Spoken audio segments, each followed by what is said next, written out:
in our research, like Kay kind of hinted at, we started with Dave, but we were like, all right, we got addicted. There's a ton of people who've said things about money. Not everything Dave is saying is working for us. What else is out there? And this concept of systems really started to come out, and it worked. And 6 months later, we went from, arguing to not being able to pay not being able to pay for groceries and rent to we've paid off all of our debt. And then 3 months after that, we had a 6-month emergency fund, which, give or take at the time wasn't too much because we were newlyweds. But we saw like, oh my gosh, we can manage money together. We can do this. We can take good things and make sure they produce better things. We can take the inputs and make better outputs. And that's leverage in our opinion, is taking and making it and multiplying it. Welcome to Lessons in Leverage, the podcast that takes you behind the scenes of success. We'll help you unlock the secrets of leverage so you can amplify your impact in the world. Here's your host, Spencer Lowe.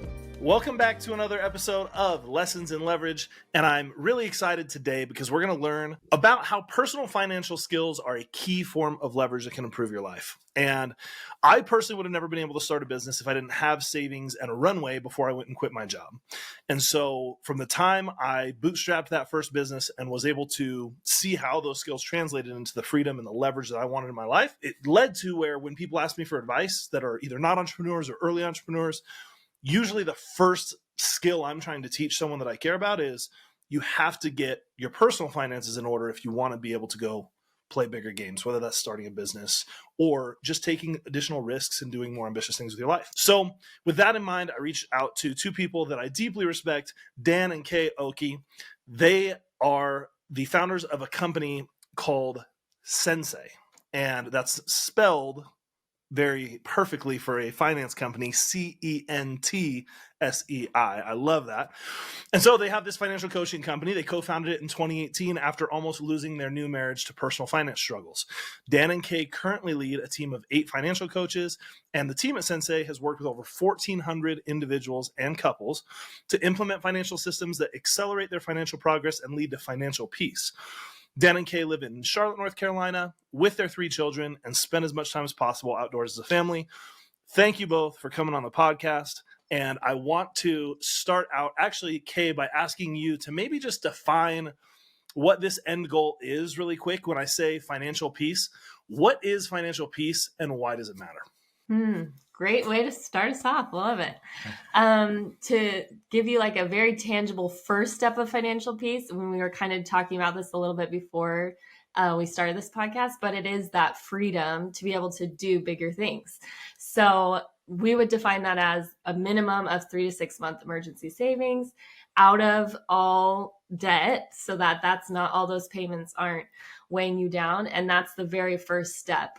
And the end goal, as you mentioned, that's kind of like first step of financial peace, is to continually be making progress, hitting goals, progressing, ongoing forever, because that's what really brings that excitement and being able to make your dream life happen, which continues that financial peace all throughout your life. I love that description. I mean, if you're not at peace financially, I think the easiest way that I like to think about the opposite is like, what's the opposite? Well, it's constant stress. And I think that's what a majority of people feel. They know really clearly what financial peace is not, which is paycheck to paycheck, not being able to buy the things you want, or think that not knowing why you don't have as much money in your account. And that is one of those things where then you start stressing and you go, man, well, even though I'm making more money, where's it going? And why am I not getting as much out of it as I want? So we want to help the audience not feel that way. But before we get into some of your tactics and wisdom on the subject, I want to start by going back and starting where you guys started with your story.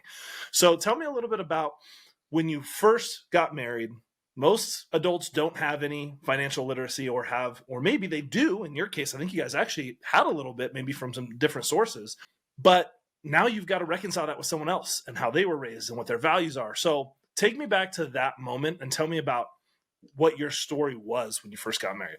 The problem is I believed in leverage.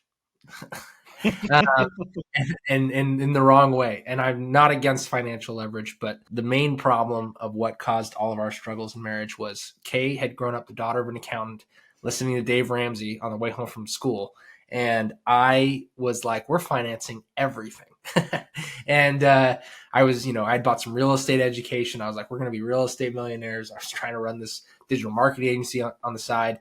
And I was accumulating tons of debt. I went from being debt free to being 20 grand in debt, behavioral debt, in about 6 months. And if my behavior continued, when we got married, we would double that again. So, I was basically on track to put ourselves another 20 grand in debt every 6 months based off of my spending and behaviors with no desire or intent to change whatsoever.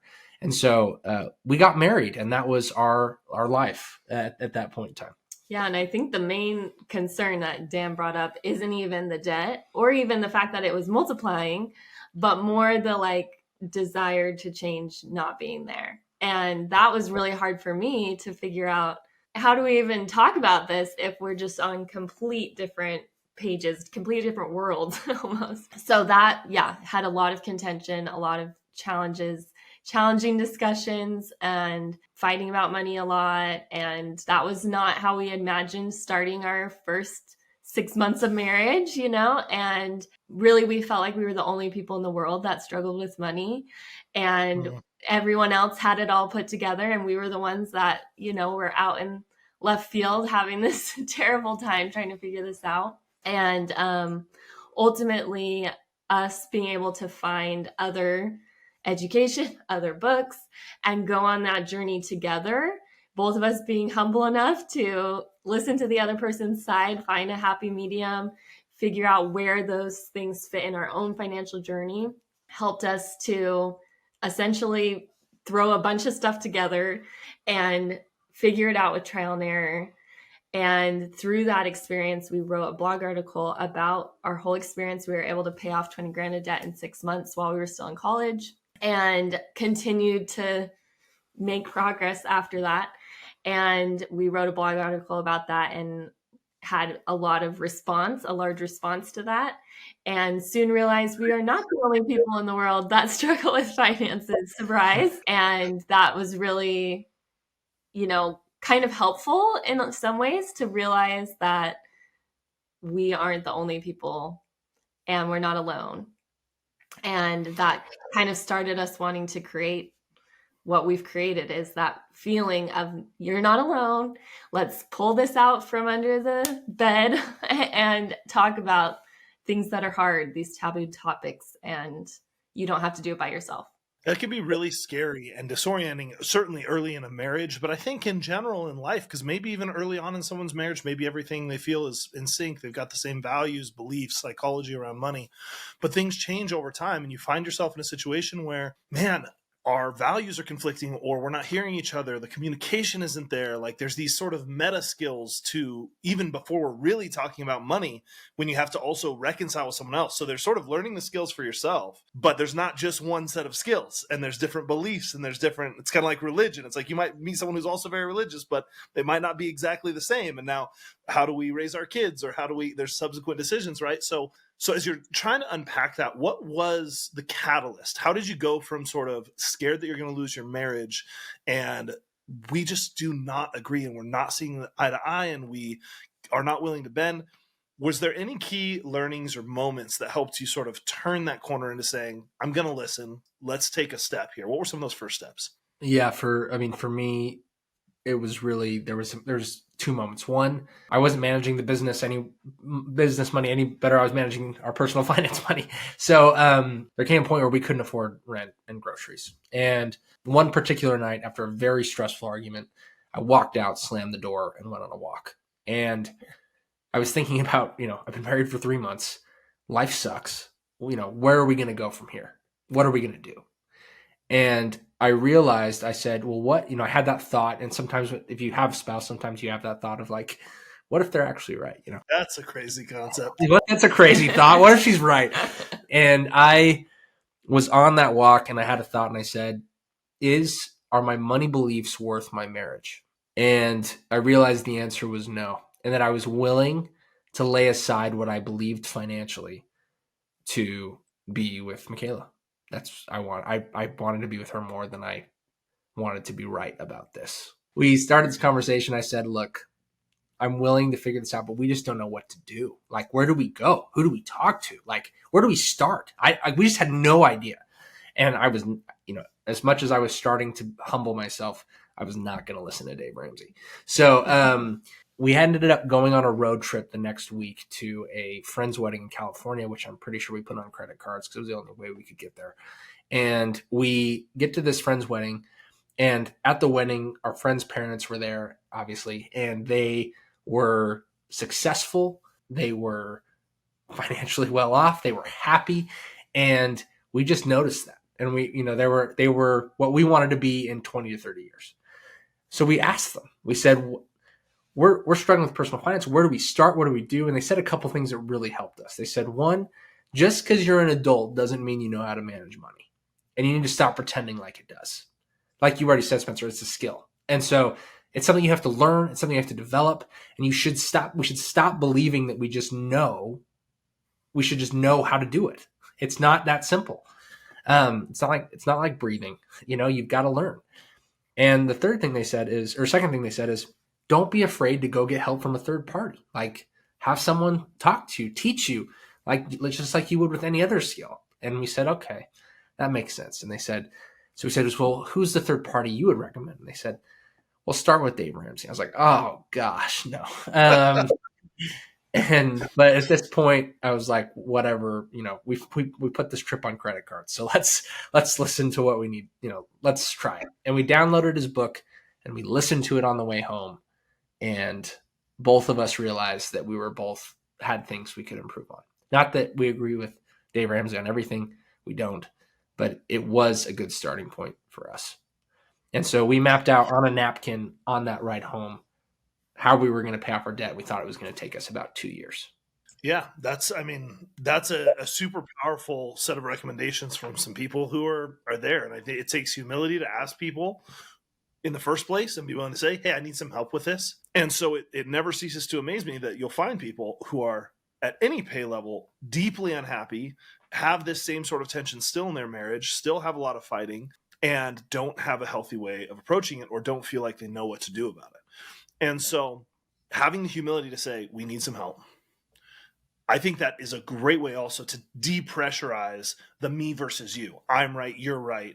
It's my opinion, your opinion, because we get really tribal about our opinions. It's like, oh, I don't want to be wrong, or I don't want to look weak or dumb to my spouse, or I don't want to look like I made the wrong choice. And so we get so emotionally invested in these beliefs and these decisions that then it's really impossible. So that third party then is a really good way, a really good middle ground for bridging that, even if you have to start with Dave Ramsey. Yeah, it's really, I think it's a really good point. And it's just, we've seen that time and time again. A third party can really de-escalate things. It's not your way. It's not my way.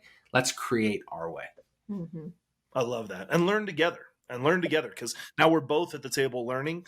And so we can both take ownership of this. We can both feel like it's our idea. We can both feel like we're a part of the solution. So I love that aspect. So then you have your plan written down. Now you go about executing on the plan. You said that you thought it would take you about 2 years. How long did it actually take you to get rid of the $20,000 in debt? 6 months. That's awesome. So 6 months later, is that because some parts of your plan you had made conservative assumptions and you were able to outperform those? Was it because you didn't foresee the way certain things would develop or underestimated some of the compounding effects? What led to being able to get that done faster than you thought? Great question. A few things, but mostly it was developing systems. And that is the part where I felt like Dave Ramsey totally helped us with that initial thing, right? That initial catalyst. But then doing a zero-based budget or not using credit cards or all these things that are more the tactical things, that was where we were able to do a ton more research, read a ton of blog articles, a ton of books, interview a ton of millionaires, finding these patterns, finding these things, figuring out where automation fits in, where do systems fit in, where do all of these other things, where do budgeting apps fit in? Where does technology fit in? How does all this fit together? And developing our own financial growth system is what we call it now. Although we did not know that at the time, we were just making up whatever we could do to make it work for us. But that significantly decreased the time. And then I will also say a ton of hard work. And that's one thing you're never going to get around. And I think that's something when Dan and I were discussing this about leverage, is putting in the efforts up front for those big yields later is a huge part of leverage. And when you go into it thinking, I don't want to spend any time, or I'm spending the least amount of time, I want to make this as easy as possible, you're not going to get that amazing return later. You won't get the same ROI. So I think when we could just stop looking for the easiest, fastest way and just get started and then make tweaks along the way to our system, making it better and better and better, that's what really made it a lot faster, rather than getting in decision paralysis and just trying to find the easiest way to do it. So that's what I would say is systems and hard work. And to your point, there were unexpected good things that happened. There were conservative estimates on certain sides. Just like bad unexpected things happen financially, good unexpected things happen. But when you have systems in place, when you've made plans, you're able to make sure that the good things that have happened to you financially actually make an impact. And we've seen that time and time again with clients, is like good things, unexpected good things do happen to people financially all the time. Mm-hmm. It's just they don't have a system to turn those good things into the actual progress that they're wanting. And the opportunities tend to slip away. And so in our research, like Kay kind of hinted at, we started with Dave, but we were like, all right, we got addicted. There's a ton of people who've said things about money. Not everything Dave is saying is working for us. What else is out there? And this concept of systems really started to come out, and it worked. And 6 months later, we went from, arguing to not being able to pay not being able to pay for groceries and rent to we've paid off all of our debt. And then 3 months after that, we had a 6-month emergency fund, which, give or take at the time wasn't too much because we were newlyweds, but we saw like, oh my gosh, we can manage money together. We can do this. We can take good things and make sure they produce better things. We can take the inputs and make better outputs. And that's leverage in our opinion, is taking and making it and multiplying it. As we move on, I want to talk about, so you're now in this place where you're growing a business, and you touched on this really interesting dynamics. We can go as deep into this as you want, or not if you don't want, but I'm very fascinated with some of the dynamics that I think are very interesting in your situation, which is married couples starting a business together. I think there's people who wonder, can that work? Or what are the challenges that come with that? So we can dive into that if you'd like. And I think this concept of gender roles and this idea of how do we balance, especially if we're co-founders and we're working together, it's one thing to decide, like, are we both going to work? Is one of us going to work? Kind of those types of roles in the home. But then if we're both going to work and we're both going to work on the same company, how have you seen success in doing that? You mentioned that, you've kind of been through some of those things. So I'm curious for people listening who might be wondering either, I wonder if I should start a business with my wife or my husband, my spouse, or, it's really hard. What are we going to do with our careers because we both want to work, or, but we have kids and we really want to be home with the kids. Any lessons that are high leverage that you've learned from that as you've been able to do kind of both?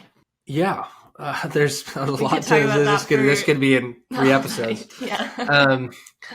I think there was a moment when the kid dynamic of our family started getting to be more demanding, and I remember Kay was having a hard time deciding what she wanted to do, because she, in a sense of Kay, and I'm speaking for you, so slap me, but is that she wanted, in a sense, to be a full-time parent, and not necessarily a full-time, like, take care of the house, but a full-time parent. Like, she wanted to spend the time with the kids. She also is an entrepreneur. She loves working on business. And so there was this real challenge where I remember one conversation one night, it was like, she was like going back and forth and she was feeling frustrated. And I just said, go get a job. Or go do this full time. Let's get a sitter. Like, let's do this. And she looked back at me and she said, no, I don't want that. And that, like, solidified how we were going to do things from that point forward, which is it's going to be harder. It's going to probably be more challenging. It's going to mean slower growth in a business side, but we are going to intentionally decide that we are going to be the ones who are going to spend the majority of the time with our children. And nothing against people who decide otherwise, but that's what we're going to decide. And another part of that conversation was sometimes I would like resent Dan. Like, I would be like, why aren't you doing all this? And I go do it. And I think we had another conversation where Dan was completely willing, like genuinely willing to be like, okay, I'll do that. You go do that and I'll do it. I'll be with the kids. And I'm like, well, I don't want that either. And I think that really like helps me understand that you can't have it all. And so you've got to figure out which things are, when they're put neck and neck, what things do you want to do? And I'm really, really grateful that I have that privilege to choose, because a lot of people don't. And to be able to choose that opportunity. And even though it has made some of that trade-offs where maybe a financial leverage would make a lot more sense to put our kids in daycare and both of us go all in on this. But for us, when we look at our values first, that's the lens we're looking through, not just numbers. Yeah.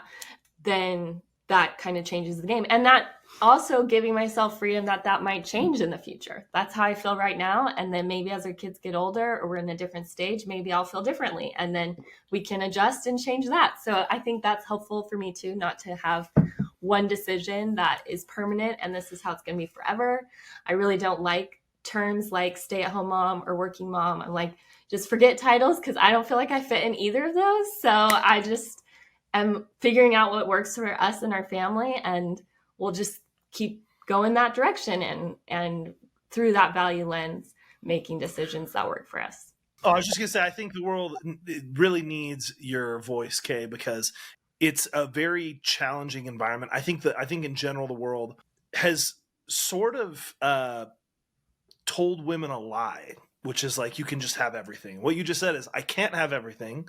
I have to make trade-offs. And it's true for men too, but I think it's even harder on women in terms of the trade-offs you have to make between, if you have that desire to be more involved with your kids, but you have a desire to work. The trade-offs that you face are so significant, and the challenge there is so significant, where a lot of times the world makes it out to be a very simple choice. Just, oh yeah, just put them in daycare or this. And again, maybe that's right for people. That's fine, but there's still a trade-off there. Mm-hmm. And so it's not to judge anyone for how they choose, but it does feel like with the titles and with where the kind of social discourse has gone, that it's like, it's very almost tribal. Like, and so what I love about how you framed it was, there's going to be trade-offs, titles are irrelevant, but if we work together, we can create something that allows us to do that. And so because you develop these high leverage skills, you were able to create opportunities for yourselves that are allowing you way more flexibility than some people have to actually try to live this life that is balancing some competing priorities,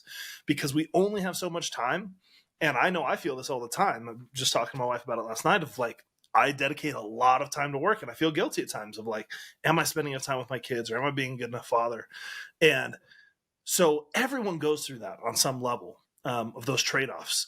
And that voice that you just shared, I think, is amazing and just needs to continue to be celebrated and shown to the world, because it doesn't, for some reason, there's not a lot of good examples of that. It's a lot more of the my side, your side, one or the other, one's bad, one's good. And it's just, it's kind of toxic online in general. I'm sure you guys, since you do a lot of social media, you see a lot of toxicity out there. So with that being said, moving then into the business. So you started out, I assume, with you both just coaching individually. Did you kind of build your own, did you co-teach? Was it like you both took on clients individually? And then I really want to dig into sort of that process of when you realized, we're building something here bigger than us, and now we're maybe ready to hire an employee or start to build the team. Tell me about that part of your journey. Yeah, it was co-teaching from the get-go, and the courses was very automated actually at the beginning. We got to a point where we kind of achieved where we could cover all of our expenses, and we were just selling the courses, and it was we'd almost achieved this pseudo financial freedom from our business. It wasn't taking a lot of time. But when we were digging into the results of people, it's kind of like when we hit that 1,000 client mark, we realized we weren't satisfied with what, people would watch the course and they would get results. We wouldn't have made it that far if people weren't getting results from watching the course. But not everybody was. Not everybody was finishing the course. Not everybody was doing everything. And we intentionally said, we want to make this better. We want more people. We want everyone who comes into this program to get results. And so that's what turned us to coaching and saying, what if every person who came into the program had a dedicated one-on-one coach trained in the program who could work? And to start, that was just us, right? And it was, we had to have a discussion how it was going to work with our family. There was about a year where I was on coaching calls pretty much from morning until like 10 p.m. at night with those chunks that we had divided out previously. Yeah, with like a 1-2 hour break, but from like sun up till I wasn't asleep by the time he would go to bed. So yeah, that's definitely a crazy busy season. And kind of that answer, I feel like it was mostly Dan doing coaching at that point when we first started, actually solely Dan at the very beginning. When we started coaching. Yeah. During that season of the initial coaching launch, I guess. And it was mostly like, I don't think we thought like, oh, we're going to switch our whole company to this right off the bat. We were just like going to test it out and see. We wanted to dive in and like understand the customer journey more. And so a lot of my role during that stage was just discussion, like high level discussion, like we're learning this. Okay, how can we improve this? What happens with this? A lot of behind the scenes stuff. Also, I think at that point, only Dan had a LinkedIn audience. So I was really doing a lot of things behind the scenes. And during that whole time, that was kind of like what it was looking like. And then as time was getting crazier with Dan, we were like, this is not going to be sustainable for him to do this forever. And I think around that time was when we hired the first coach. Yeah. You say? Yep. We hired one of our first clients who had taken the program. They'd gotten 5 degrees debt free. They like graduated their PhD program with a 6-month emergency fund while investing, no debt. And they were like, just super fans. You're like, hey, you want to come help coach some of these clients? Because we cannot do it all ourselves. And so it just started. Then we developed a system for training coaches. And I think that's about the time when I started coaching. Yeah, you started coaching and your LinkedIn audience started growing. And it's just kind of like, I don't know. You read these books. We've read so many books about businesses, and sometimes it just feels like it happens so instantaneously. It happens so instant. But for us, it's just been this gradual, like, all right, what's the next step? How do we make this better? We haven't necessarily, maybe to a fault, sat down and said, this is where we want to be in 5-10 years. Like 5 years ago, if you said we'd be coaching and have 8 coaches and we'd still be doing Centsei, we wouldn't have like even known what that meant or like looked like. And so it's just grown out of a desire to, one, really truly help people. Like, we don't want to create a company that just sells something and then people give us money and we get to keep the money, and that's great, but the client isn't actually better off. We really want people to be better off. And so we're trying to figure out ways all the time of how do we make sure that when people get in, they get results? How do we make sure that people grow? And that's what coaching has come from. We're doing coaching because we saw people got better results when we added a coach. And so now to grow that, I can't, and Kay can't be the coach. Kay has been so instrumental. You talk about kind of roles. Kay has been especially instrumental on the product side. She really thinks about the customer journey. She really dives deep into that. She really cares about where people go and what they do. And that's where we're always trying to get back to, is like, look, if we just make a really good product, we sales and marketing definitely matter, and I love them. But if we do a good job, people are going to tell their family and friends. And we keep seeing that as we keep getting better. And we're not perfect, but we're getting really good. And our coaches are getting really good. So anyway, long tangent to say, as it's just evolved out of a desire to truly provide a service that truly leaves people better off, with a strong financial foundation, with systems in place, so they can also have financial peace.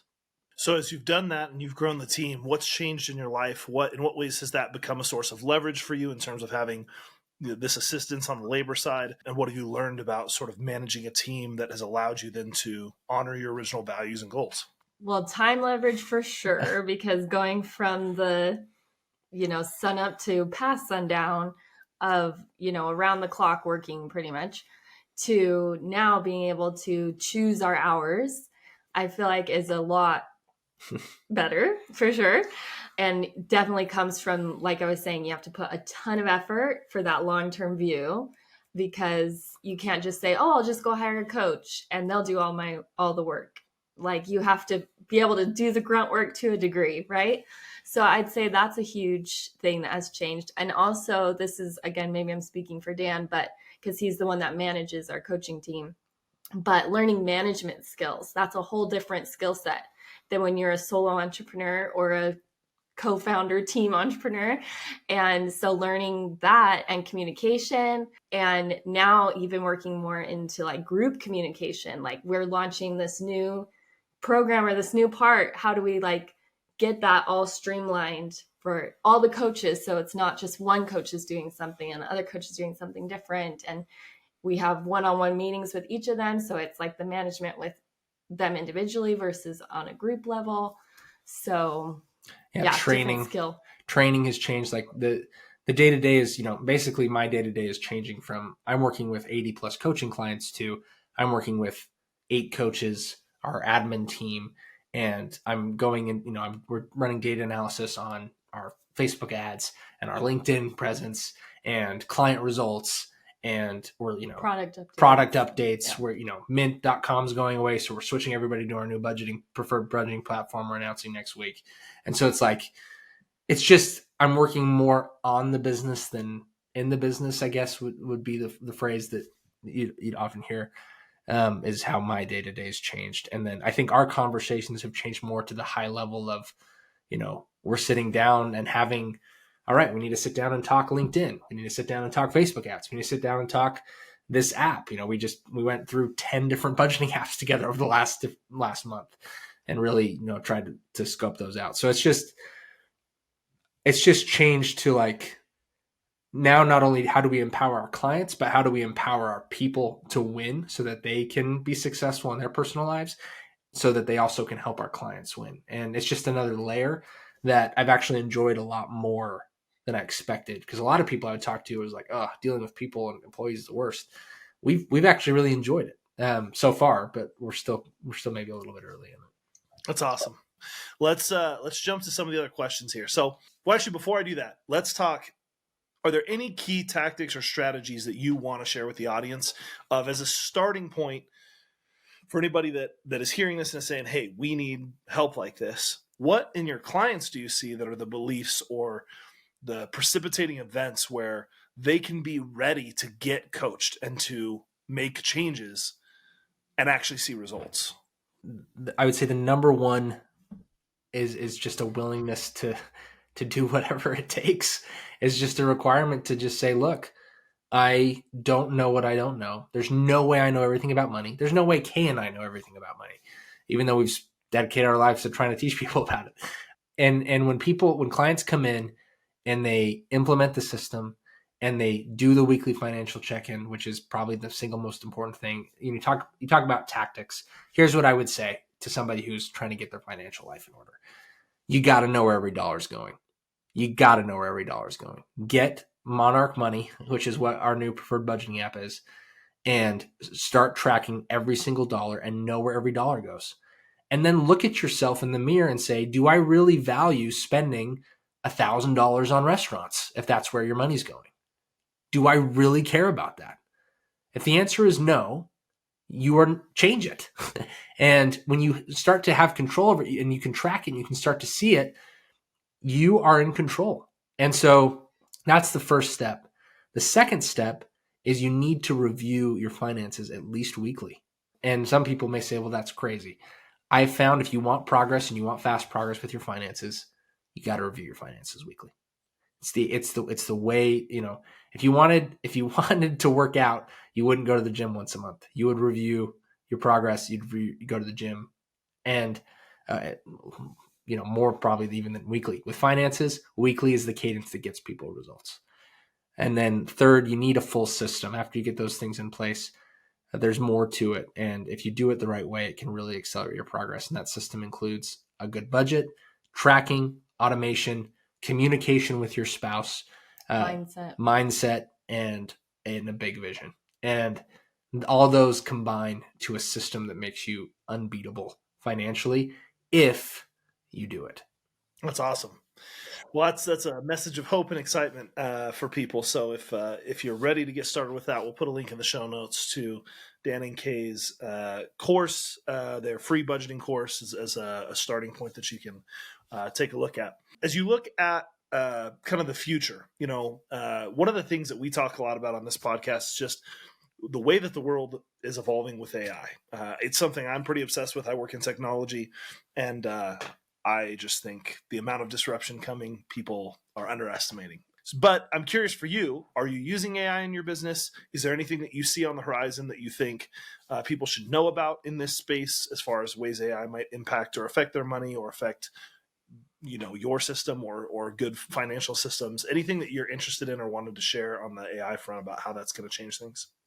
Yeah, I think, well, there's probably so much to talk about. Let me try to rein it in a little. But one, we are totally not against technology. I think it's much better to ride the wave than to avoid the wave. And so we're always trying to learn more and understand more and implement more, automate more. Anything we can do on that front, we are all for it. And with that said, that, in my opinion, will not be sufficient to only have that. We've seen lots of times when people come in and they downloaded the latest app, or they did some new thing that limits your credit card or is going to magically make your credit score better or something. And they're just looking for a quick fix, and it doesn't do what they want it to do, right? Because in my opinion, all that technology needs to support your behavior change, your habits, your character, all of those things. And in order to make real change, often does require work and often an accountability. Real people, just like this, being able to actually talk to someone is very different than me talking to some machine for my accountability or something, And so I think my hope is that we'll be able to keep learning, keep growing with the technology, and keeping that personalized touch, figuring out how to help people to really change and not just rely on that in and of itself. AI is going to accelerate solid systems. And so I think we're stoked as what we're going to see. I think is we're going to just, especially in the fintech area and personal finance area, I think we're just going to see easier access to data, easier metrics, better understanding of how things should flow, more tools available to automate more. And that's just all awesome. We couldn't be more ecstatic about that. I think Kay's also 100% right. There's been financial tools that have made life easier, though, already for decades. And it doesn't mean people are using them to change their behavior. And so AI will not, I don't think, change core behavior, but for people who decide to change core behavior, AI will accelerate the process. I love that. Even as I was just listening to you guys, I was thinking about my own personal finances and AI. Man, I think actually one of the things I want to toy around with, and you're free to use this, obviously, if you find value in it in your business, but I have a premium subscription to ChatGPT, which everyone should have, in my opinion. But if you don't, you get that. And there's this thing called Code Interpreter where you can just drop data. I want to export my budget from my budgeting tool and drop it in there and then ask it questions like, do you see anything in the data that shows that isn't in line with this value, et cetera? And that tool's interesting, very powerful, but also has its limitations. I mean, I've done a lot with Code Interpreter so far for other purposes, but might be an interesting way to interact with the data in a really quick way, and maybe even something you could use with your clients where on your accountability calls, take their data, they give you an export file, you drop it in, and you have pre-written scripts you can run that will highlight for that client the things that they're trying to change, areas where they fell short, et cetera, and get to really granular details quickly that then could drive some of the accountability. So I don't know, something you can play with. I'm going to play with it myself because I keep coming up with these ideas. Like the more I play with AI and the more I talk to people, the more I'm like, oh, I got to try this. I haven't tried using it for this. So I think I'm going to try that in my personal life, drop my budget in there and see what posted. That's really interesting. I would be very curious to think about that. And you would actually take the data and make changes. I believe in you.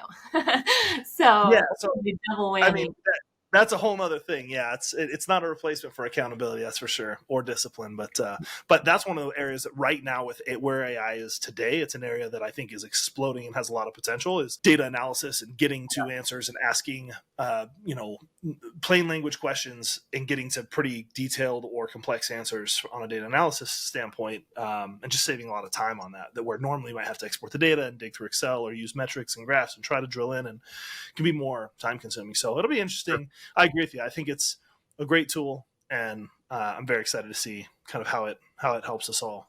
If you had any recommendations for your younger selves, so you go back and you're giving, let's call it the eve of your wedding, just right before you're going to get married, you decide you're going to give some advice to young Dan, young Kay, and you're each going to give yourself some advice that is going to help reduce the amount of time that you fought and had that pain.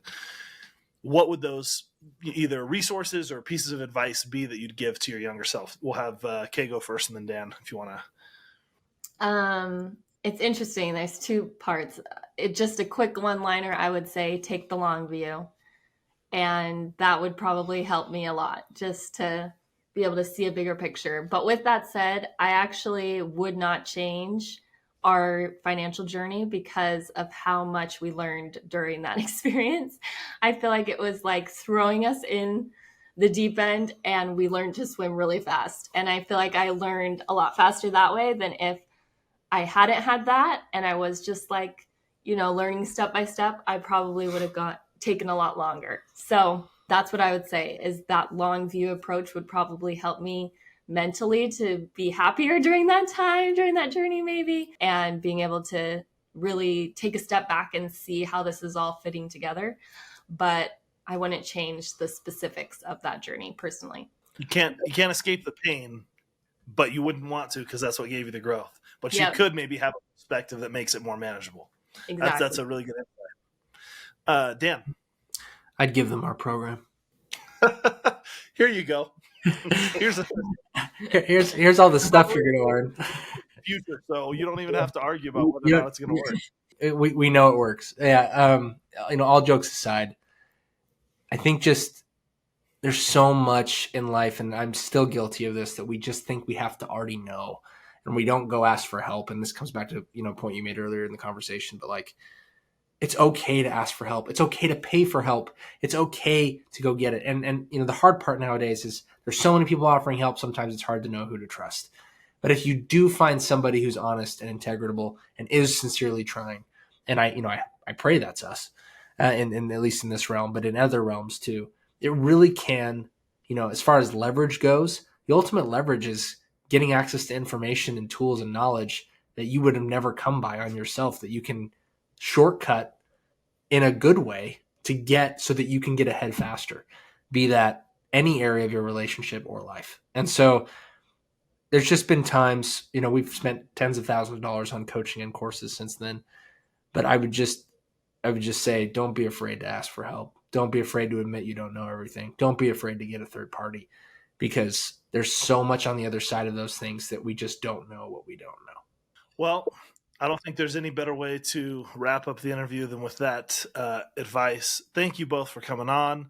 For the audience, check out the show notes for links to Dan and Kay's LinkedIn, to their free budgeting class, to their website, and go get your finances in order. It's really the first lesson of leverage. You get that one in order, and then all the other episodes of this podcast will be even more valuable to you. So Amen. Thank you both. Thanks, Spencer. Thank you. Hey, before you go, I have a small request. Our mission is to empower as many people as possible to maximize their potential through the power of leverage.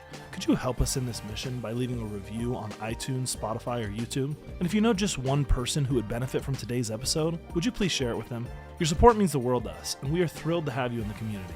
Thank you for being a part of our journey and helping us grow. You can find show notes for today's show and past shows at lessonsinleverage.com, which also has links to connect with me personally and connect with our various podcast channels across your favorite social networks. A big thanks to Solve.cloud, who sponsored this episode. They're a group of expert consultants that help SaaS and financial services companies to implement, optimize, and manage Salesforce.com. They can help you with custom integration solutions and are helping customers to implement some of the most important generative AI technologies. You can find them at solved.cloud. That's SOLVD.cloud is the URL. Thanks again, and we'll talk soon.